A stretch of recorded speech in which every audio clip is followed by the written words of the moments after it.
Alright, welcome back. So in this lesson we are going to be building our date picker, the calendar itself, and also style it. But before we jump in, just want to address two issues. So one of them is you can see that the input field is not exactly centered. It's because when we set the width to 100%, the box sizing is not set, so basically the padding and the border is added to it. So if we want to the border and the padding to be included in the whole width, we need to set the box sizing to border box.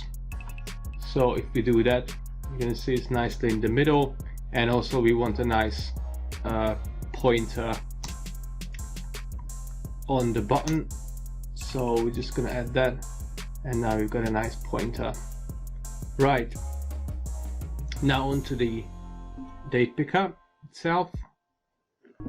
For now, we're just going to include it here, just between the button and the form group, and we're going to start with a div as always, and with a class of date picker. Now this will just be the canvas, not the calendar itself. Inside this one will be the div called date picker calendar.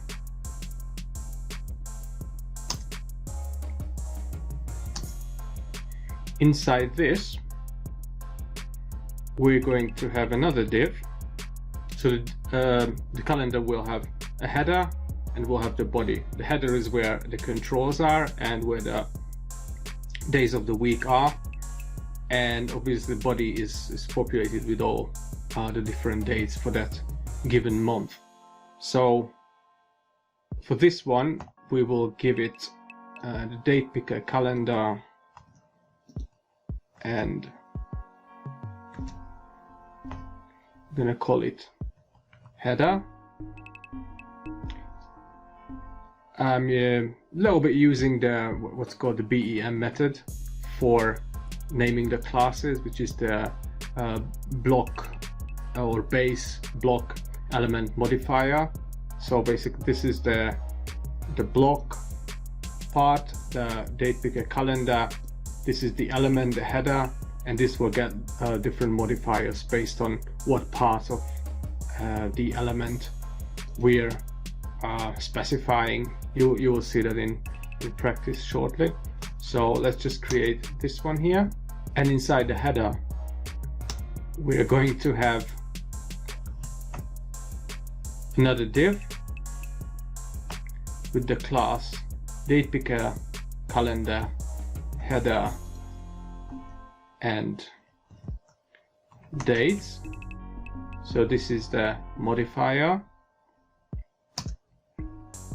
This one will contain the forward backward button and the drop downs for the years. Now before we forget, let's do the counterpart for the header, which is the body. We just have to find the right spot for it, and which is this one here. Let's give it a bit of space and modify it to body. The body will be much simpler because it just contains numbers with links. The header is more sophisticated, so we just need to get the header right first. So now when we're in the dates, in this dates we're going to have a button, and this will have the class of month change. We will use this class to listen to events. Sorry, we will use this class for styling, and it will have another class which we will use for listening to events, which is go to, on the left hand side we have the previous month, and this will have a greater or this is a smaller than sign. We need the counterpart for this on the other side. So this will be called go to next month, and it will have the reverse arrow. Obviously you can use here icons or font or some SVGs, whatever you like. For now I'm just gonna simply use this greater or equal sign. It's perfectly fine. I don't want to overcomplicate the styling. And here we will need another div, or actually let's just use a span, and this will get the class, the same class as here. So if we used an SCSS file, so CSS compiler, it would be much better to build these styles, because we could just nest them into selectors. It's a little bit, it makes less sense when we're just using normal CSS without the SCSS extra functionality, but let's just go with that. It's probably more scalable if we do it this way. So we're going to add another class here. We call it year and month. This will contain the drop downs for the year and the drop down for the month. This span, I think I'm going to close this here so it's not as condensed. Now here we need another span, but this will be the last span. After this the meat is coming with the select and the drop downs. This will be called pick year, and immediately we're going to do the counterpart, which is the pick month, and let's just put here the select with the class pick year select.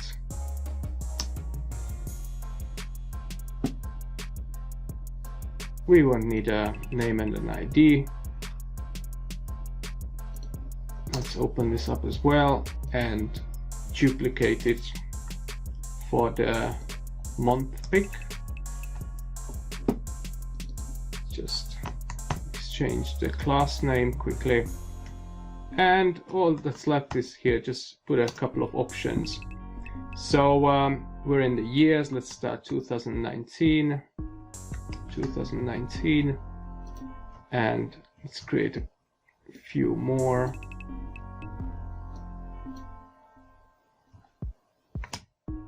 Selected it correctly. Wanted to do it too fast. Ended up taking it longer.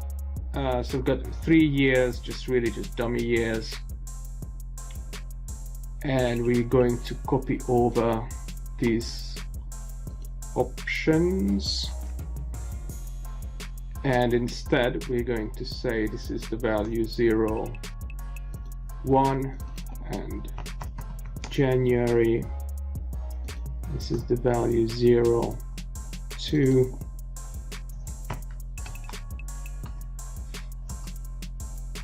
February, and this is 0, 3, March. That's enough. Let me see how it looks. Yeah, it looks okay. Not too bad for just being plain HTML. What's left here? Right, so we need to also create a row for the days of the week. So let's just see where these dates are. I think if we close this, so header dates.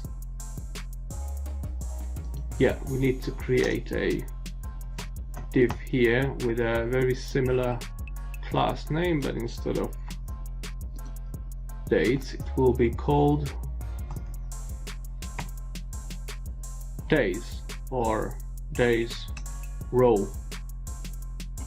If we call it, this will be much simpler, because all we need to put in here are just a few divs. They will be called day, unit,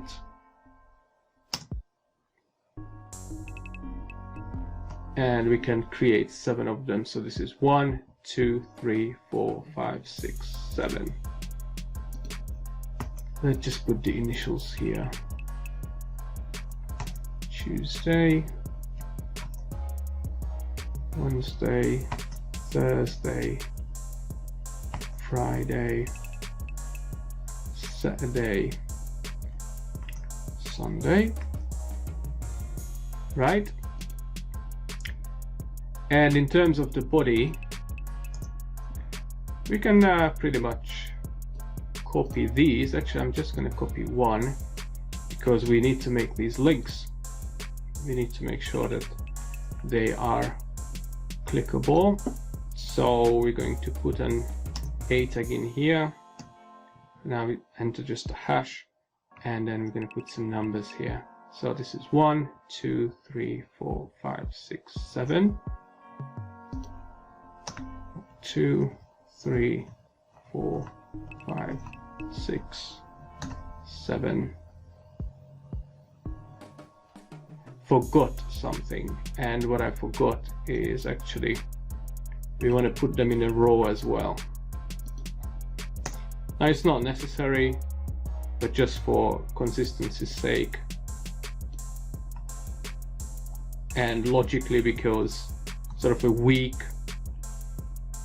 or a days of a week kind of belong together, so logically it makes sense to put them in a div if they somehow belong together. Maybe but for some point you want to introduce like business weeks and indicate them, and then it would make sense that those days that belong together to one business week have their own divs.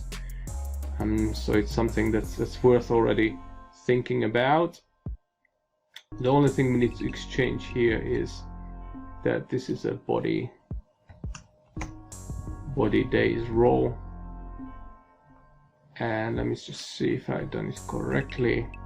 Yes, it seems to be correct. So we get all these links. Should we do another row? Yes, why not? We can. And let's just exchange the numbers here to have a few 2-digit numbers, more realistic for the planning stage. 12. Now this is obviously a little bit boring, so you can always just go to GitHub and grab these HTML code or even the CSS if you don't want to type it out. And if you're just in here for the JavaScript part, you can just grab this and continue from the third lesson. But I'm kind of happy where we are in terms of the HTML, and what's left here is really the styling. Now the date picker itself will not be styled. The first element we're gonna style is the calendar.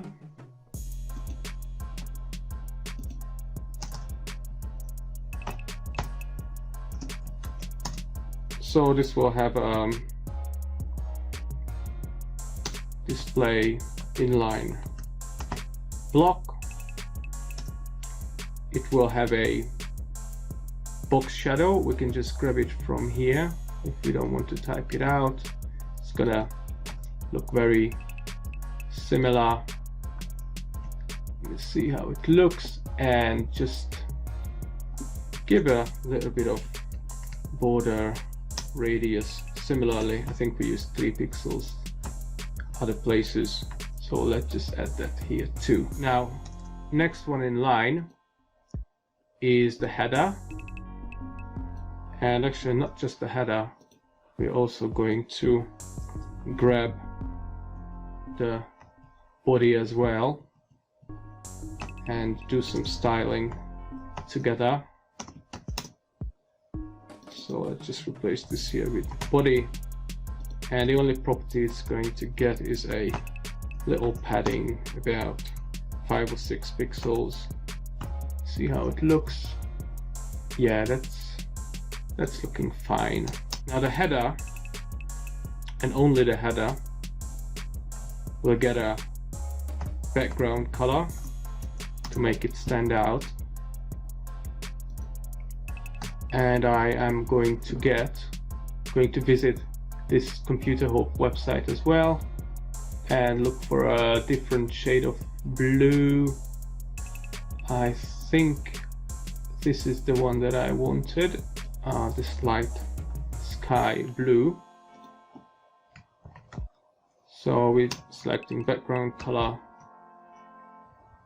got the hash. Yes, that's looking better. Moving on to the buttons. Button, it's called month. We're not in. No, that's good. Good. Month. Change. This will need a bit of a padding. Just 2 pixels top bottom and a little bit more on the side, just to make it easier, clickable or tappable on a mobile phone. We need to think about that as well. Then we want the background color to be transparent. We don't want any background color. We don't want any border, so we're removing that. And we also want cursor to be pointer. Let's see how it looks. And that's all good for the button. Now we're gonna have to little bit style these drop downs as well. So I'm going to pick them via the header and then target all select. And this one will also get a transparent background color. We get a padding of 2 pixel and 5 pixel, and we don't want any border here either. Now we also want to get rid of these little chevrons here, and the way we do that is as follows. You have to target different browsers, so WebKit, appearance, although this property seems to be deprecated, but still seems to be working. Set it to none, and we'll do this for Mozilla as well. And we do a little text indent of just 1 pixel. Yeah. Actually, we might not want to do that at all, because yeah. Now, if I'm correct, these fonts are not Roboto, so for the select you need to set the font family separate. So you select Roboto and sans serif as a fallback. And yeah, I did see a little change there. If we go on the font and swap it, you can see that it's a little bit different. So the font is being applied. It's not very visible, but it is being applied. Now let's fix these day units here.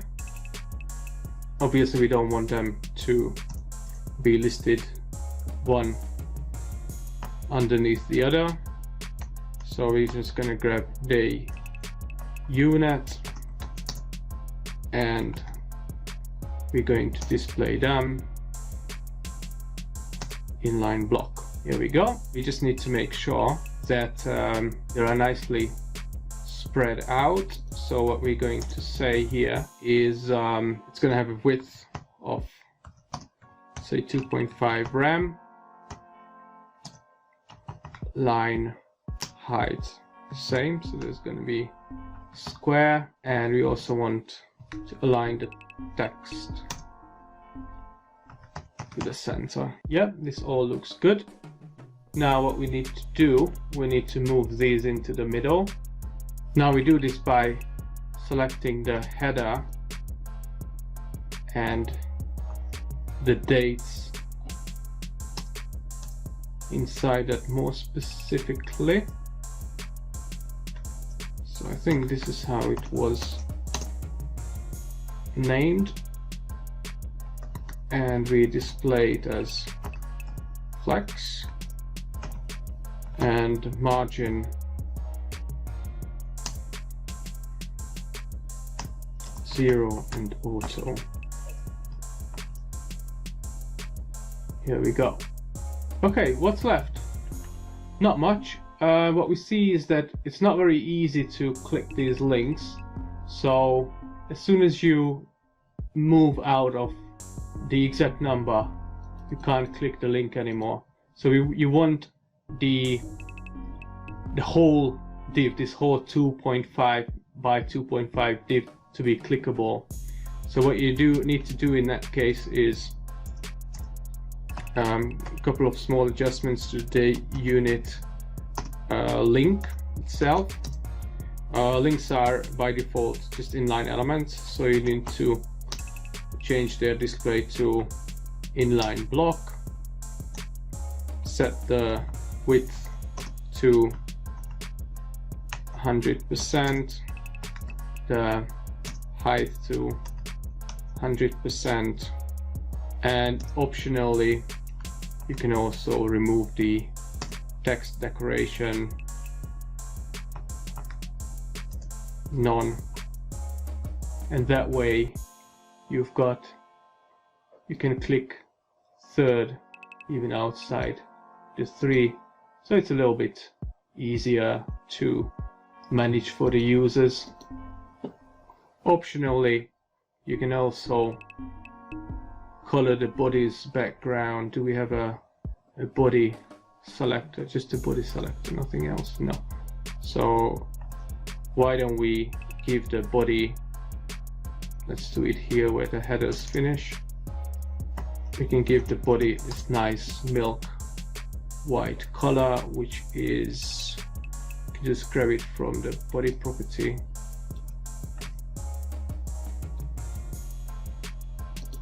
Yeah,